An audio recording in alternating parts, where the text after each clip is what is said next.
ছাত্র জনতার অভূতপূর্ব এই আন্দোলনের সময় দিশাহারা হয়ে সরকার জামাত ইসলামীকে নিষিদ্ধ ঘোষণা করে এবং তার সাথে ইসলামী ছাত্র শিবিরকেও নিষিদ্ধ ঘোষণা করে।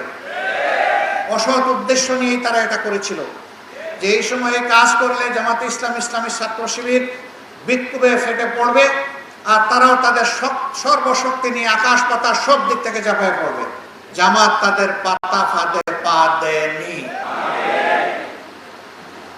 সম্মানিত ভাই ও বন্ধুগণ, তাদের শাসনামলের নাম করা নাম কাড়া শাসনামলে হুঙ্কার ধমকি, জনগণের উপর অত্যাচারের স্টিম রোলার, খুন ধর্ষণ, গুম লুণ্ঠন,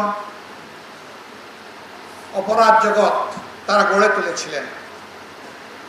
তারা রাষ্ট্রযন্ত্রকে বিকল করে অচল করে দিয়েছিলেন। রাষ্ট্রের সবগুলা সাংবিধানিক প্রতিষ্ঠান ধ্বংস করেছিলেন। এক ব্যক্তির ইশারায় রাষ্ট্রকে উঠতে হবে, বসতে হবে সেই পর্যায়ে নিয়ে গিয়েছিলেন। একটা দল ছাড়া সকল দলের অস্তিত্ব ধ্বংস করার জন্য উঠে পড়ে লেগেছিলেন। শুধু জামাত ইসলামী নয়, তার সাথে অন্যান্য বিরোধী দলকে আঘাত করা হয়েছে, তাদেরও নেতা কর্মীদেরকে খুন করা হয়েছে, তাদেরও নেতা কর্মীদেরকে গুম করা হয়েছে, তাদের শপথের উপর আঘাত দেওয়া হয়েছে। তবে ব্যতিক্রম জামাত ইসলামী তিনটা দিক থেকে। প্রথম ব্যতিক্রম হচ্ছে জামাত ইসলামের শীর্ষ যে 11 জন নেতা 1-2 ক্রমিক থেকে 11 পর্যন্ত চলে গেলেন, এই বিপদ অন্য কোনো দলের জন্য আসেনি। দ্বিতীয় ব্যতিক্রম হচ্ছে একমাত্র দল যেই দলের নেতৃবৃন্দের ঘর বাড়ি ধ্বংস করার জন্য তৎকালীন জুলুমবাজ সরকার তারা বুলডোজার চালিয়েছিল। অন্য কারো ঘর বাড়ি ভাঙার জন্য তারা বুলডোজার ব্যবহার করে নাই। তৃতীয় ব্যতিক্রম হলো ছাত্র জনতার অভূতপূর্ব এই আন্দোলনের সময় দিশাহারা হয়ে সরকার জামাত ইসলামীকে নিষিদ্ধ ঘোষণা করে এবং তার সাথে ইসলামী ছাত্র শিবিরকেও নিষিদ্ধ ঘোষণা করে।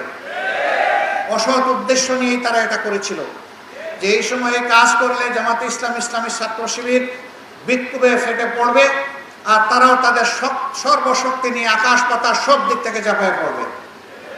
আন্দোলনের গতিপথ পরিবর্তন হয়ে যাবে। ছাত্র জনতার এই আন্দোলন ব্যর্থতায় পর্যবসিত হবে। জামাত তাদের পাতা ফাঁদে পা দেয়নি। আমরা তাদের এই চাতুর্য ধূর্ততা বুঝতে পেরেছিলাম। আমরা আল্লাহ তাআলার কাছে আশ্রয় চেয়েছিলাম। আমরা আল্লাহ তাআলার কাছে তৌফিক চেয়েছিলাম। আল্লাহ যেন এই আঘাত আমাদেরকে ধৈর্য ধরে সহ্য করার তৌফিক দান করেন। মহান রবের দরবারে শুকরিয়া আদায় করি যে কোথাও এত বড় আঘাত আসার পরে আমরা সামান্য একটা চিৎকারও দেইনি। আলহামদুলিল্লাহ, তাদের ষড়যন্ত্র ব্যর্থ হয়েছে। 26 দিনের মাথায় আমরা আবার আমাদের এই অধিকার ফিরে পেয়েছি। আল্লাহ তাআলা শুকরিয়া আদায় করি।